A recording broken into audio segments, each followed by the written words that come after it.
Bonjour, ça fait un petit moment que je n'ai pas posté de vidéo, donc je perds un petit peu l'habitude.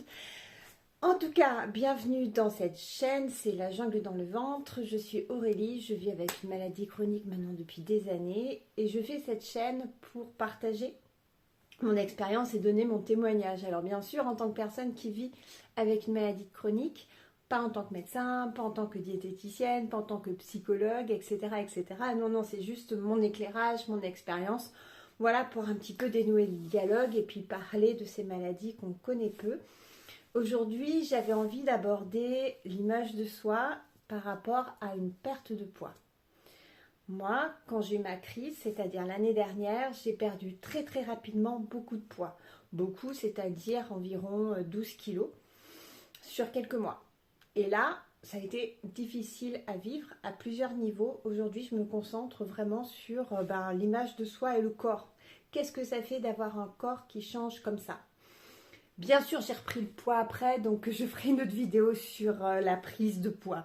Mais là, on est sur, d'un coup, comment on gère une perte de poids, comment on se regarde dans le miroir, qu'est-ce qu'on vit, qu'est-ce qui se passe dans notre tête et c'est quoi les défis. Alors, moi, quand j'ai perdu ce poids-là, c'était par rapport à mes symptômes, c'était par rapport à une grosse crise, le fait que ce soit difficile de manger, et puis aussi une hospitalisation qui a été un petit peu difficile avec l'arrêt de la nourriture. Donc je suis sortie de tout ça avec 12 kilos en moins par rapport à mon poids habituel, sachant que moi j'ai un poids stable qui est comme ça, c'est mon corps qui se met automatiquement à ce poids-là, c'est pas moi qui le choisis. Mais je me suis retrouvée avec une image de moi totalement différente de ce que j'avais comme habitude de voir dans le miroir. Donc, pour être tout à fait honnête, quand j'ai eu cette perte de poids, quelque part à l'intérieur de moi, parce qu'on vit quand même dans une société où la perte de poids est valorisée, où le corps bien mince, très mince, est très valorisé, et donc on n'est pas imperméable à la société dans laquelle on vit, aux images qu'on voit un petit peu partout tous les jours. Et une partie de moi était quand même contente de cette perte de poids, je dois l'avouer, hein, j'ai beaucoup culpabilisé par rapport à ça parce que c'est pas évident de se dire ça quand on est malade, on se trouve totalement futile. Mais force est de constater qu'une partie de moi était contente quand même d'avoir perdu ce poids-là, d'avoir perdu des tailles de vêtements.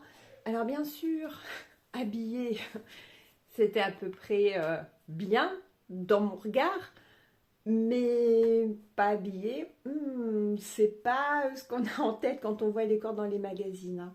Un corps qui a perdu du poids par rapport à une maladie, c'est un corps qui est amaigri, c'est un corps qui a perdu du muscle. Bien sûr, on ne perd pas que de la graisse, hein, on perd aussi du muscle. Et donc un corps qui est beaucoup plus plat, beaucoup plus... moi j'avais l'impression un peu rétréci, plus saillant. Un corps aussi qui fait malade quelque part. Et ça, c'est difficile. Donc il y avait cette ambivalence entre se dire, ah ben finalement, oui, j'ai perdu du poids, parce que on a tous, souvent, selon notre corps, le sentiment d'avoir 2, 3, 4 ou 5 ou plus de kilos à perdre. Et là, enfin, j'y étais arrivée, mais pas de la bonne façon. Donc il y avait cette partie contente et puis cette partie qui me dit, ben non en fait, je suis... c'est difficile d'avoir ce corps-là, c'est difficile de me regarder parce que ça me renvoie à ma maladie, ça me renvoie à ce que je vis. Parce que aussi, pourquoi un corps très mince est valorisé dans la société où on est, moi, d'après ma petite idée, c'est parce qu'on attache un certain nombre de choses à le fait d'être très mince. C'est valorisé parce que c'est le fait de se contrôler, c'est le fait de décider quel poids on va faire et d'imposer ce poids à son corps et le fait de faire preuve de volonté. Donc ça, c'est tout ça qu'on attache en fait dans nos représentations sur le fait de perdre du poids. C'est pas vrai, mais c'est ce qu'on a en tête. Quelqu'un de mince, voilà, c'est quelqu'un qui est actif, qui est performant, est bien, est en santé, et contrôle son corps. Voilà, donc tout ça. Mais en fait, quand on est malade, c'est tout le contraire. On ne contrôle pas son corps, au contraire, on est dans une perte de contrôle totale. Parce que on a des symptômes et c'est ces symptômes-là qui font qu'on est amaigri. c'est l'hospitalisation qui fait qu'on est amaigri. Moi, je n'avais pas du tout cherché cet amaigrissement. C'était pas le fruit de moi, de labeur, de salle de sport, etc. Non, non, c'est la maladie qui était venue. Donc finalement, c'était pas le contrôle du corps, c'était la perte de contrôle total. C'était pas non plus la volonté, parce que bien sûr, il n'y avait aucune volonté derrière. J'ai subi cette situation-là, je ne l'ai pas voulu. Dans aussi ce qui est valorisé, cette performance, etc. Non, c'était pas un corps qui était performant, c'était un corps qui souffrait, c'était un corps qui était en perte totale de performance et de ce qu'il pouvait faire. Donc voilà, donc il y avait cette image assez ambivalente. Il y avait aussi le fait de, comment dire, moi le sentiment que j'avais, c'était voilà, de rétrécir, d'être plus faible, plus prendre moins de place. Et ça, c'est au niveau du corps, mais c'est aussi au niveau symbolique. Au niveau symbolique, quand on est malade, ben, on prend moins de place. Parce qu'on ne vit pas sa vie totale. J'étais en arrêt de travail, donc j'avais pas toute ma place à mon travail, toute ma place sociale. Par rapport à la famille, c'était difficile, donc j'avais pas toute ma place dans la famille. Par rapport aux amis, on sort beaucoup moins. Par rapport à la vie sociale, on voit moins de gens.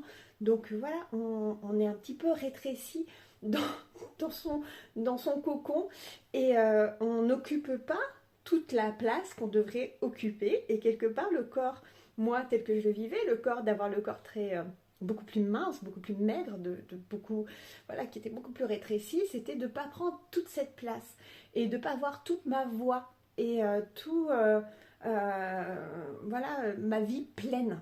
Et ça, c'est aussi ce que ça renvoie le corps. Parce que le corps, il y a ce qu'on voit et il y a ce que ça renvoie et il y a tout cet aspect symbolique. Il y avait voilà, ce sentiment. Et quand on est malade, d'ailleurs, on n'est pas dans l'expression de soi, etc. On prend moins de place, on est diminué. C'est le fait de se sentir diminué.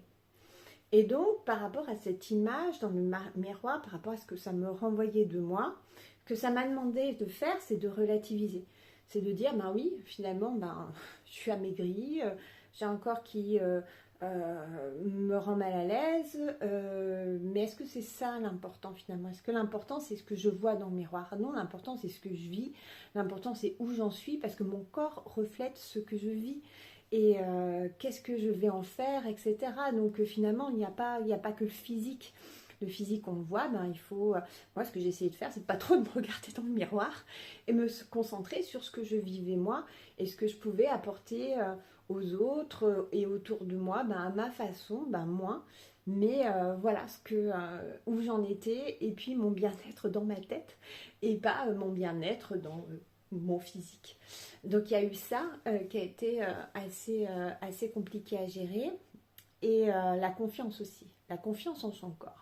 Parce que quand on a une crise d'une maladie chronique, ben le corps impose quelque chose. Le corps a des symptômes, on vit des symptômes qu'on n'a pas choisis, qui nous tombent dessus, qu'on gère comme on peut.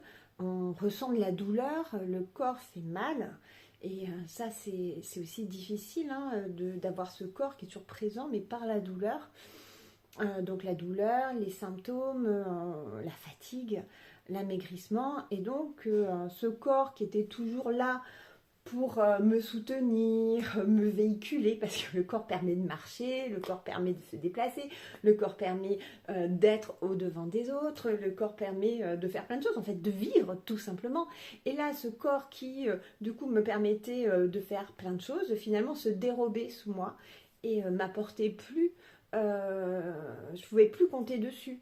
Parce que, voilà, par rapport aux maladies chroniques de l'intestin, en tout cas, pour en citer une, parce que c'est la mienne, on a ces envies d'aller aux toilettes tout le temps qui s'imposent à nous. Et ça, c'est assez difficile. Donc, le corps, on attend. Et puis, le corps, on se rend compte qu'il est faillible. Que le corps, on ne peut pas trop compter dessus parce que du jour au lendemain, paf, il peut nous échapper. Et moi, je me rendais compte que j'arrivais pas à reprendre le contrôle et que le corps, je me disais, bon, parce qu'on s'imagine aussi toujours, je me dis, jusqu'où ça va aller, jusqu'où je vais perdre des choses et jusqu'où je ne peux pas compter sur mon corps. Et quand on ne peut pas compter sur son corps, on ne peut pas compter sur soi. Ça va empiéter sur la confiance en soi. On perd confiance en ses capacités, on perd confiance en le fait de pouvoir assurer les choses de la vie quotidienne, et donc on perd confiance en soi. Et ce que j'ai dû faire, c'est apprendre à retrouver confiance en moi en fait. Retrouver le fait de dire, bah oui, mon corps, il est faillible, oui, il y a des choses qui peuvent arriver. Oui, je contrôle pas tout, parce qu'il y a cet aspect de contrôle dont je parlais tout à l'heure. Et là, c'est d'accepter de dire, bah non, finalement, j'ai pas le contrôle sur tout ce qui se passe.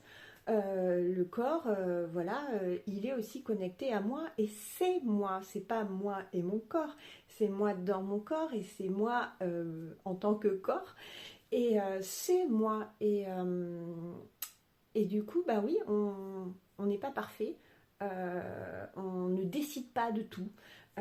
On est quand même dans une société où on veut tout contrôler. On veut contrôler notre vie, puis l'humain en fait contrôle aussi la planète, les ressources, etc. On est toujours dans l'hyper-contrôle. Et là, c'est de se dire, il faut aussi peut-être accepter de ne pas tout contrôler, accepter que des choses peuvent arriver, qu'on n'a pas choisi, et puis après, on essaye de faire face comme on peut, et puis de toute façon, on arrive à affronter les choses, on arrive à s'en remettre, etc. Mais c'est de se dire que oui, il y a des choses qui peuvent arriver, et oui, et c'est comme ça, et c'est la vie, et ça aussi apporte des choses. C'est comme si on était dans une rivière, et qu'on essayait de remonter la rivière. Ou même dans la mer avec des courants. Voilà, la mer et les courants, c'est mieux comme métaphore. Et donc, on peut toujours nager contre courant, mais on s'épuise à essayer de tout gérer, de tout nager, d'avancer bien droit contre courant. Non, des fois, il faut arriver à se laisser porter pour se reposer, pour arriver à trouver d'autres chemins, pour y arriver, et d'accepter de momentanément pouvoir vivre autre chose pour mieux rebondir, et pour à un autre moment retrouver l'énergie, retrouver les capacités de faire face, de continuer à avancer, mais avancer autrement, et en ayant aussi accumulé de l'expérience et des choses.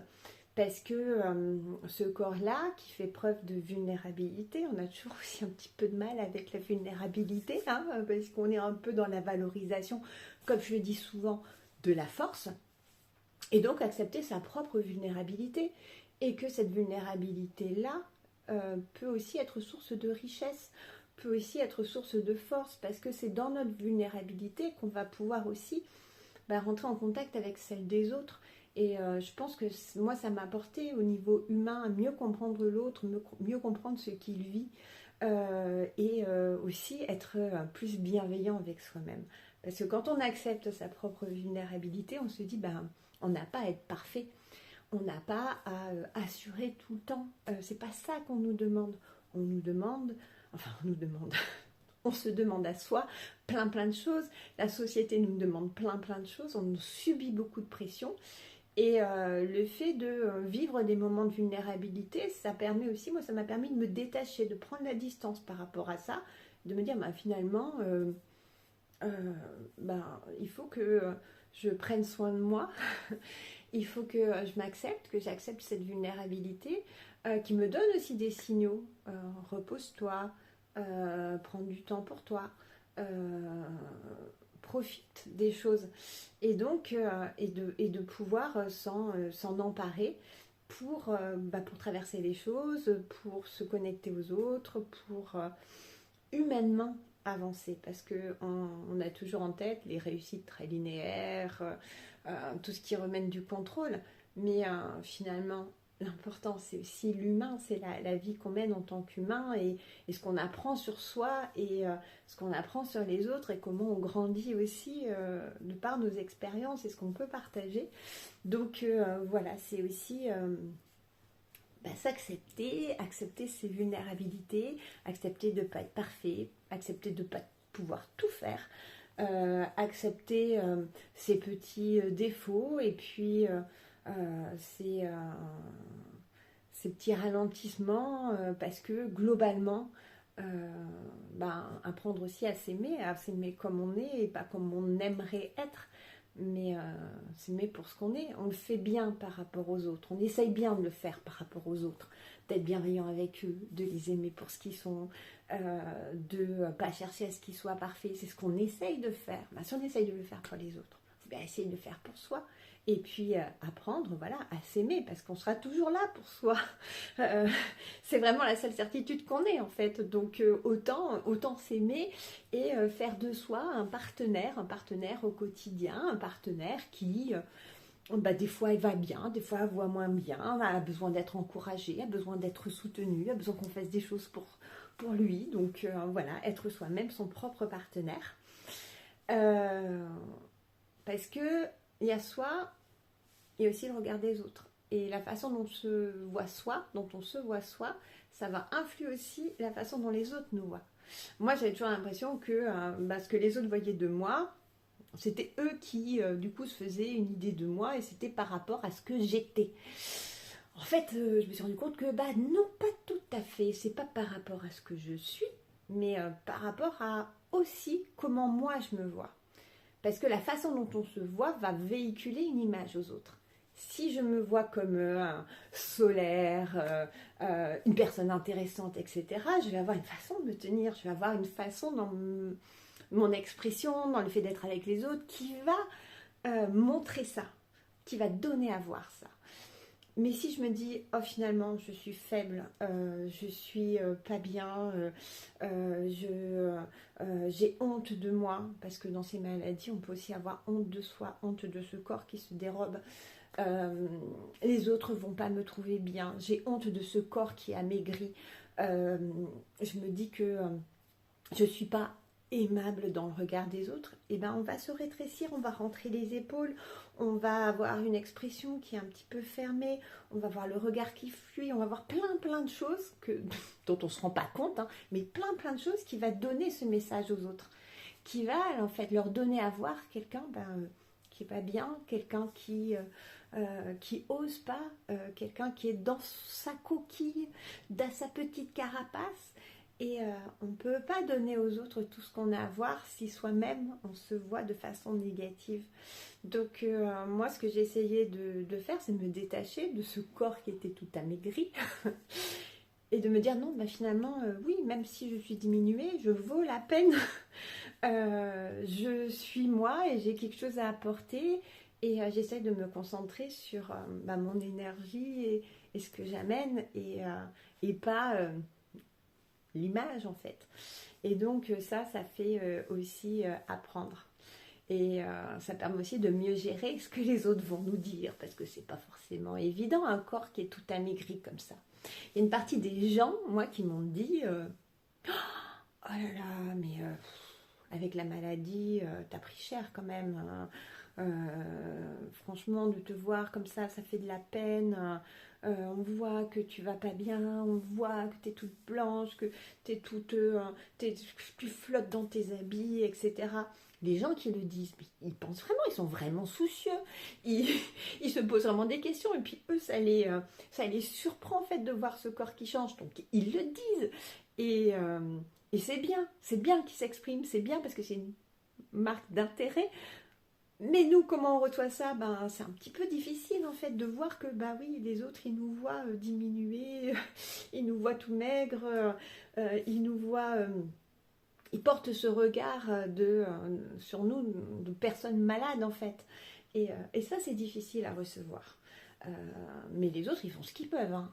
Donc il ne faut pas leur en vouloir non plus. Moi j'ai essayé de ne pas en vouloir et j'en veux à personne.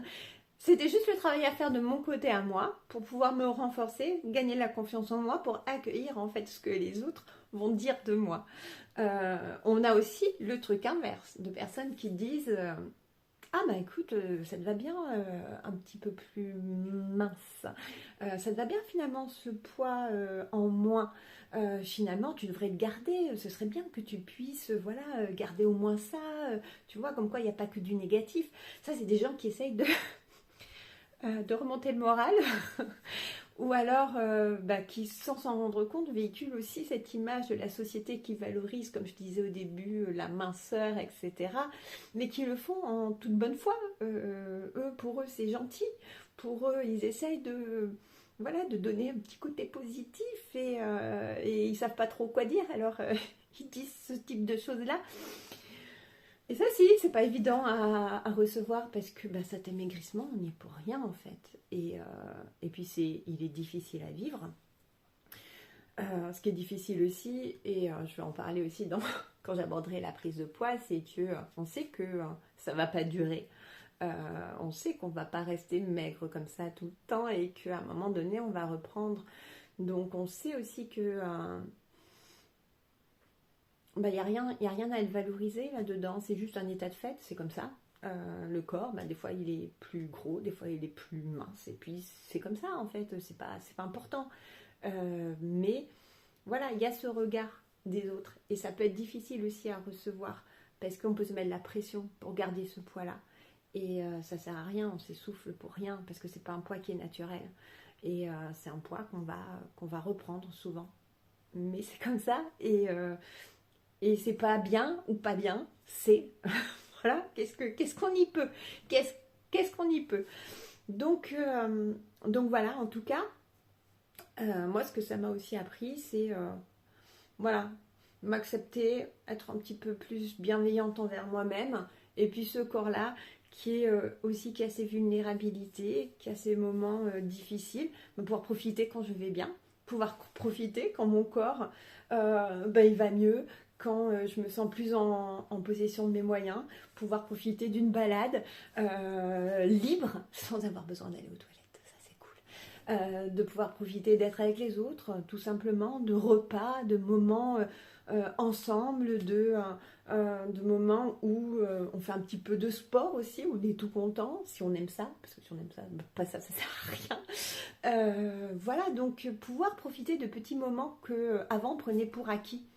Parce qu'on on réfléchissait même pas que l'on pouvait plus être comme ça, parce que c'était euh, la normalité, et on se posait même pas la question, on prend le corps pour acquis. On prend le corps qu'on a en bonne santé pour acquis, quand on est bien portant. Et il n'y a que quand on est malade qu'on se rend compte que bah finalement c'est une chance immense. C'est une chance immense d'avoir un corps. C'est une chance immense de pouvoir se déplacer, de pouvoir aller vers les autres, de pouvoir manger, de pouvoir faire plein de choses toutes normales, mais qui sont finalement une chance. Donc oui, c'est difficile. C'est difficile de regarder son corps, c'est difficile l'image de soi, c'est difficile la confiance en soi, ça prend du temps d'y arriver, pas de pression, on fait ce qu'on peut, mais ça amène aussi du bien, ça amène des choses positives dans la vie. Voilà ce que je voulais dire. Donc, si je me rappelle bien, parce que j'ai plus l'habitude, parce que j'ai pas posté, parce que je commençais un nouveau travail et c'était compliqué. Donc abonnez-vous, la cloche bleue pour les notifications. Qu'est-ce qu'il y a d'autre? Les petits commentaires si vous voulez partager des choses. Voilà, m'encourager tout simplement. Et puis bah, je vous embrasse et je vous souhaite plein de belles choses. Bye bye.